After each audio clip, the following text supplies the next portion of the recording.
வங்காள காங்கிரஸ் கமிட்டி தலைவர் உட்பட அனைத்து பதவிகளில் இருந்தும் ஆகஸ்ட் 1939 இந்திய தேசிய காங்கிரஸால் விடுவிக்கப்பட்ட போஸ் தனக்கு ஆதரவு திரட்டி இந்தியா முழுவதும் சுற்றுப்பயணம் போனார். சரியா? வங்காள காங்கிரஸ் கமிட்டி தலைவர் உட்பட அனைத்து பதவிகள்லேருந்து வங்காளத்தில் காங்கிரஸ் கமிட்டிக்கு தலைவராக இருந்திருக்காரு. இந்த மாதிரி எல்லா பதவியிலேருந்தும் விடுவிக்கப்பட்ட போஸ் ஆகஸ்ட் 1939 இந்திய தேசிய காங்கிரஸால் விடுவிக்கப்பட்ட போஸ்.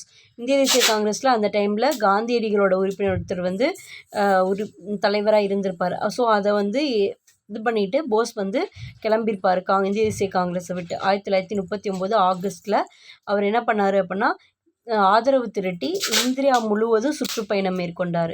இந்திய பாதுகாப்பு சட்டத்தின் கீழே 1940 ஜூலை 3 இந்திய பாதுகாப்பு சட்டத்தின் கீழே போஸை கைது செஞ்சுட்டாங்க. அவரை தொடர் கண்காணிப்பில் வச்சுருந்தாங்க.